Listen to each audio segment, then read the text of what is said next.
Hey, Honors First in Motion. Welcome to our first virtual lesson. Here's how this is going to work. I'm going to go through the lesson. I'm going to share my screen with you so you can see the notes, talk through things, kind of do it the way I would have done it in class. Obviously, it's a little weird because I can't field questions as we're doing it, and I can't get you guys to give me ideas or whatnot. But what we're going to do is I'm going to do it this way. You guys watch the video, and then at our 1 o'clock meeting, if you've watched it any of the days that we do this, feel free to ask me questions. What's nice about the video is you can always pause, rewind, rewatch. As far as taking notes, I would encourage you to put the notes in your notebook like normal, but I am going to upload a PDF of all the notes so you can look at them that way. So it is up to you, but I would encourage you to take notes like normal, like we're in a class. It's just the best way of retaining information. So, all right, so here we go. All right, hopefully you can see my screen. This is my kinematics equations. Normally what we would have done is the first day I would have had an activity where you guys come up with all these equations. You guys actually derive all these equations. It's kind of a cool activity, but obviously can't do that. So I'm just going to give you all the equations. All right. The cool thing about all these equations in physics come from graphs. Graphs tell us everything we need to know. And most of these all come from velocity time graphs. So as you can see, I've got this velocity time graph up here, and this is the one I'm going to keep referring to because, like I said, this is where all of the equations come from. So the first one is just the average acceleration equation, and it's the one we've already learned. So average acceleration is simply change in velocity over change in time. Same equation we've used, same units. Velocity is meters per second, time is in seconds, and acceleration is in meters per second squared.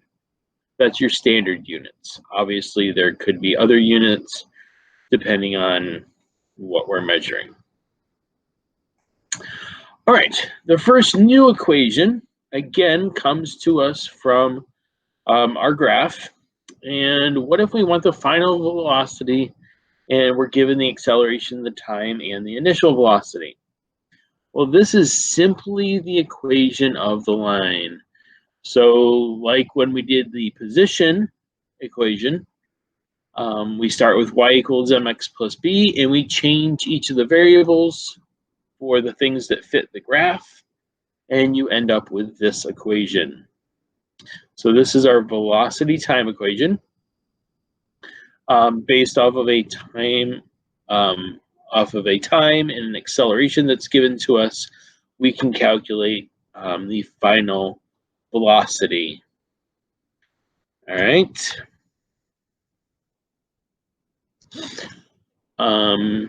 Here are the standard units. I'll leave that there. Here are the standard units. Final velocity is in meters per second. Acceleration is meters per second squared.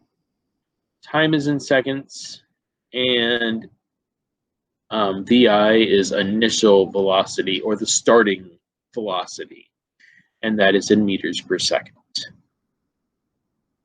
So that's the first new equation. And what I'm going to do is I'm going to walk through a couple example problems. So like I said before, if you need to pause this and write stuff down, feel free to do that. So first one is a freight train traveling with a velocity of -4 meters per second begins backing into a train yard. If the train's average acceleration is -0.27 meters per second squared, what is the train's velocity after 17 seconds? So first of all, a couple things to notice. Notice that we have negative velocity and negative acceleration. Remember, positive and negative tell us direction. They don't tell us good or bad. They don't tell us necessarily forward or backward. They just tell us the direction that the velocity is going and the direction the acceleration is going. So on every problem you complete, I want to see several things. First of all, I want some kind of a picture, some kind of an image that represents things. Notice that mine is on a number line where I have a 0 and I have position and I have a direction that my velocity is going. I know my train is awesome. Next thing, we list all of our knowns and unknowns.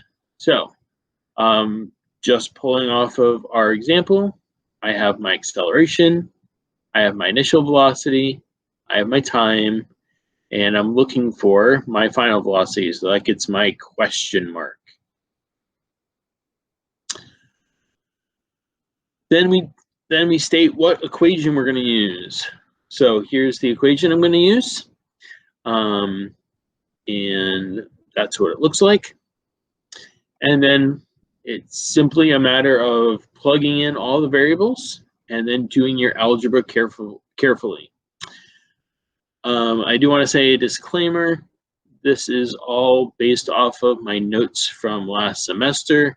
So if at any point you find a mistake, you let me know and maybe I'll consider bonus points or something if you find mistakes. But plugging everything in and solving for whatever variable we're missing. So that's my first example. Now my next example, in class I would have you do this. So I would highly encourage you to pause the video, try this on your own, and see if you get the same answers that I do. But if either way, here are my answers to this. Again, showing some kind of a drawing, an example of the object that is skating down the hill. Listing our knowns and unknowns. So this one gave us initial velocity and final velocity, gave us the acceleration, and it also gave us the time. So from there, you would take everything and plug it into our equation and solve for time. Now, as we go through these, you'll notice that sometimes there's multiple ways of solving these problems. For this one in particular, you could have also used the average acceleration equation, and you could have solved it the exact same way and ended up with the same answer. So there's always more than one way to solve these. I shouldn't say always. There's almost always more than one way to solve these. So as long as you're thinking things through, listing everything correctly, then either way is fine. All right, our second one is our position equation using average velocity. Now, if you remember, if we want position from a velocity time graph, we use, hopefully you said area under the curve or thought it in your head. We use area under the curve. So basically just using this velocity time graph, I am going to come up with an equation for the area under the curve. And so for section A, it would be, because it's a triangle, 1/2 the base, which is time, times the height, which is the difference in those two velocities, so VF minus VI. And to find the total area, you would also have to add section B, which is a rectangle, so it's just base times height, so T times initial velocity. So once we have that, and it's all there, but if we want to combine some terms and make it look pretty, all right, so you kind of have to follow my algebra a little bit here. I factored out a T, and then I combined some like terms, and then I ended up, and I factored out a 1/2.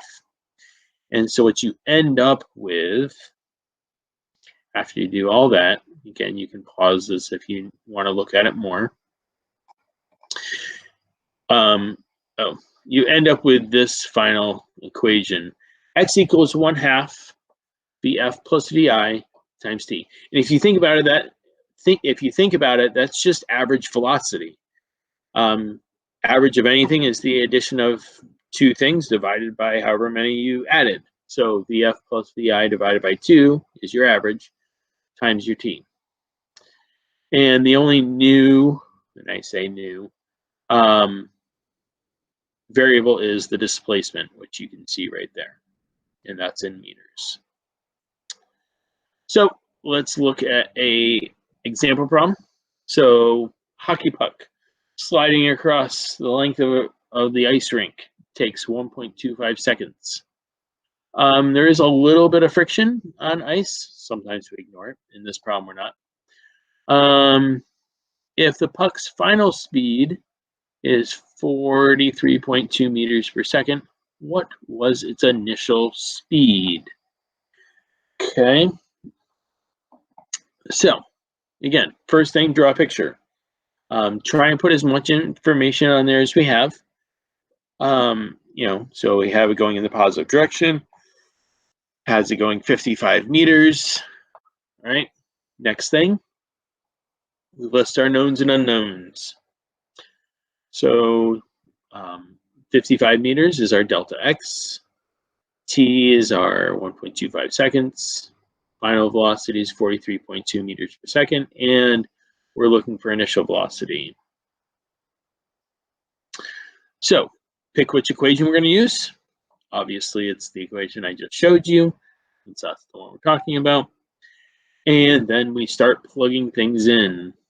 So you plug everything in, and then you start taking everything step by step, solving it like you would an algebra problem. So combining terms, looks like what I did last time was I multiplied 2 to get rid of the half, and then divide the 1.25 over, and then finally subtract the 43.2, and you end up with your initial speed of 44.8 meters per second.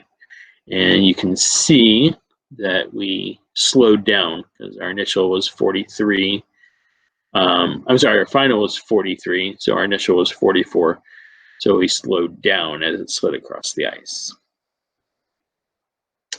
Again, if we were in class, I would have you try this on your own. So I would pause this and try it on your own and see if you get the same thing. Here's the answer. We have the object going down a hill again, and we list our knowns and unknowns. Key on this is always look for keywords. Keywords like rest or stopped or start or things like that. Always look for keywords. Rest or stopped are very common ones, and that implies that your initial velocity or final velocity, depending on what's happening, is 0. But rest and stopped are always keywords. Look for those. Hopefully you wrote out your equation, and then you wrote out your solution to that equation. All right. So hopefully that's what you did, and you got something similar to that. All right. Next thing.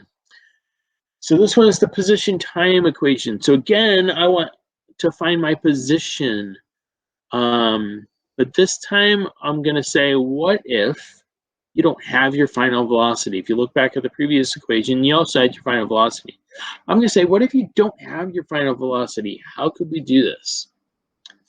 Well, if we go back to that equation that we had before, where we found the areas of the two parts of the triangle, or the two parts of the area under the curve. If we start there, and if you remember, this was just, delta V, right?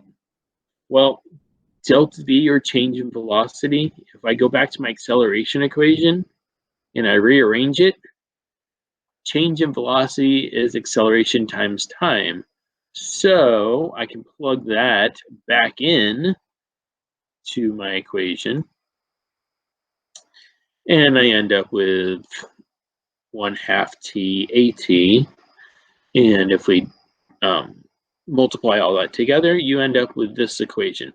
This is probably one of the most popular equations in physics as far as position stuff goes. Delta x, change in position, is equal to 1/2 the acceleration times the time squared plus the initial velocity times time. This is often referred to as the 1/2 AT squared equation. Again, it's a very popular equation, gets used a lot because a lot of times we don't know what our final velocity is, but we know what our initial velocity is.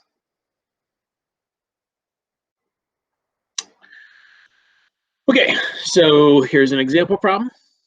Barge moving with a speed of 1 meter per second increases its speed uniformly so that in 30 seconds it has traveled 60.2 meters.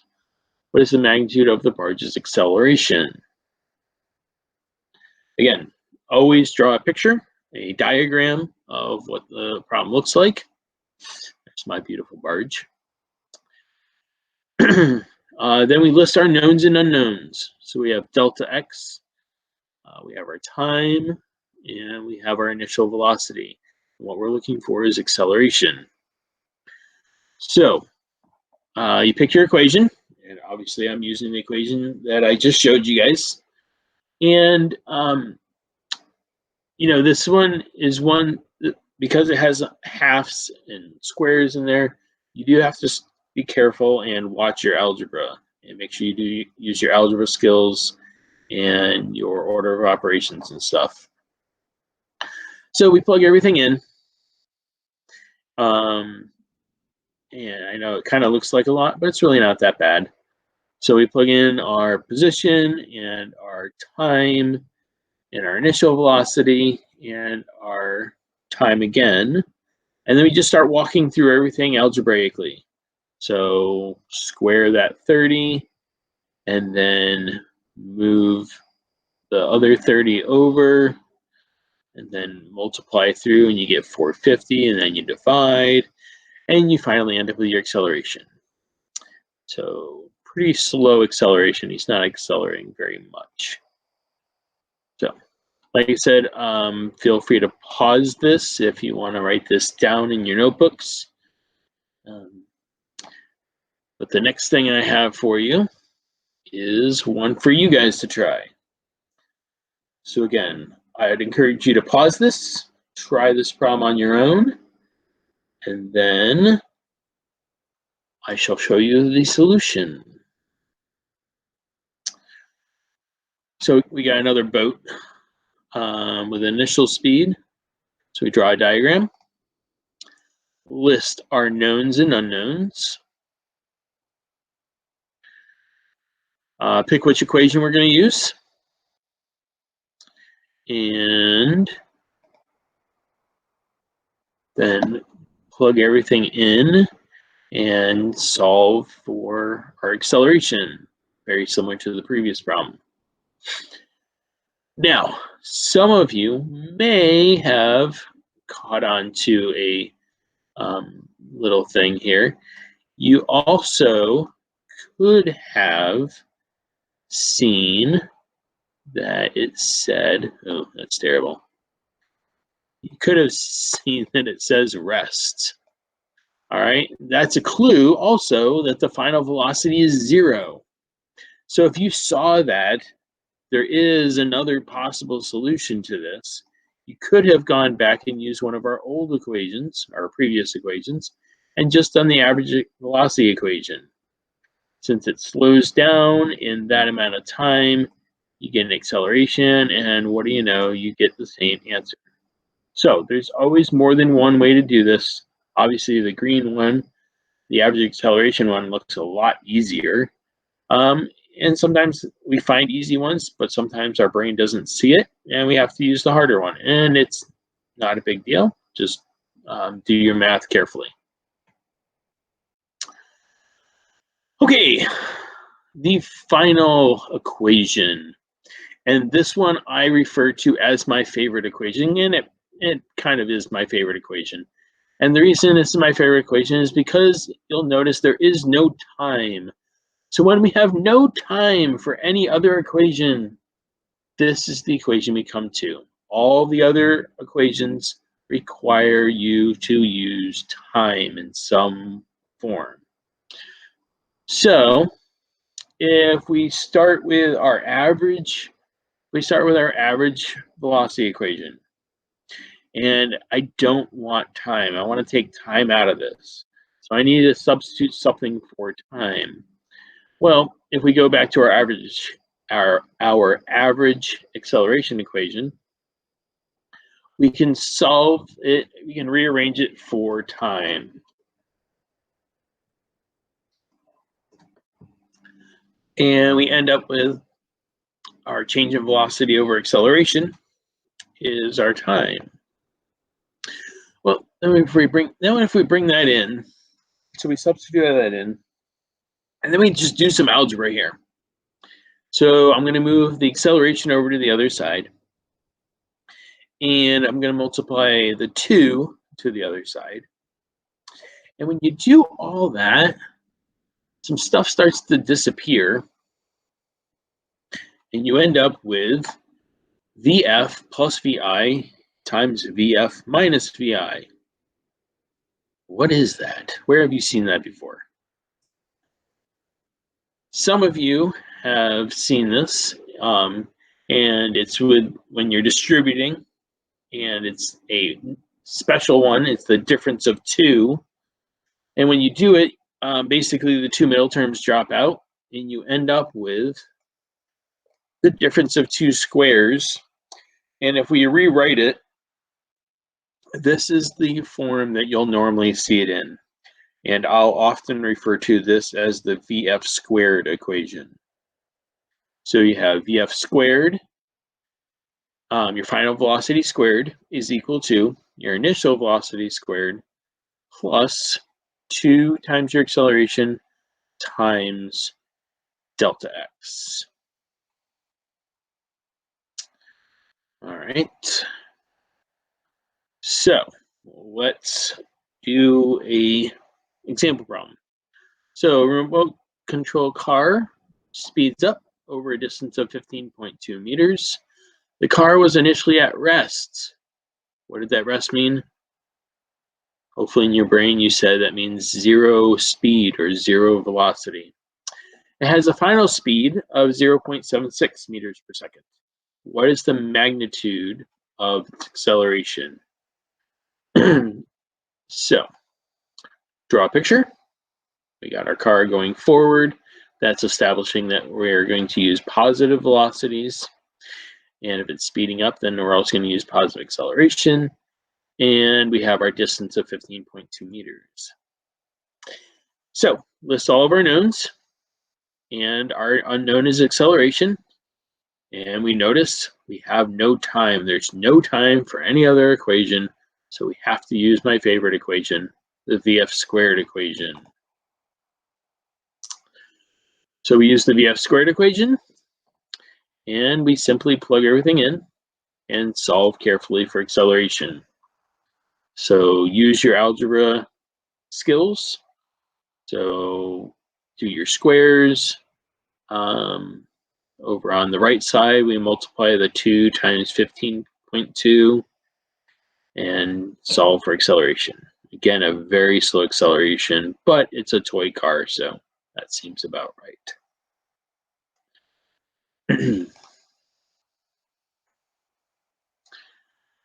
All right. So last one here. Again, this is one I would want you to try at school if we were in the classroom. So I would encourage you to pause the video, try the problem on your own, and then I'll show you the solution. So there's my hippo. It's terrible. I'm probably going to draw a new hippo. Actually draw it so you can see that I actually have some artistic ability. There's my knowns and unknowns. Again, we have no time for anything else other than my favorite equation. So we're going to use our favorite equation. And we're going to start plugging things in and solve for our initial velocity. Notice that we're solving for VI squared. So basically we have to get that VI squared by itself. And then the very last thing that you do is you square root it. Do not square root it until you get it by itself. I will have students that will try and square root things back up here, like in this middle step, instead of waiting till the very end. So if you're solving for VF or VI, make sure you solve everything else first and that you have the square by itself before you square root it. Okay, so here's the summary of all the equations. I would encourage you to find a spot in your book to write all of these down in one spot. So that way you're not flipping back through different ones. You have one spot where all the equations are all together and you can write them all down together. So that is what I have for you. Click on the classwork page and there should be a worksheet on there along with the due date. So I'm posting this on Wednesday, so I'm going to make it due on Friday. So it gives you a couple days to work on it, kind of like a normal class. We would normally meet on Wednesday, and then I would see you again on Friday. So I'll make that due on Friday. Friday, I'll also post some kind of follow-up video. Probably just it'll probably be really short compared to this one. This one is going to be one of the longest ones I'll end up doing. And then solutions will be posted at some point too. So flip back here. So hopefully that was helpful. Hopefully you learned something and that we'll be able to use this. And I look forward to seeing you. Hopefully you'll be able to get on one of the days at 1 o'clock and just chat and see what's up. So talk to you all later.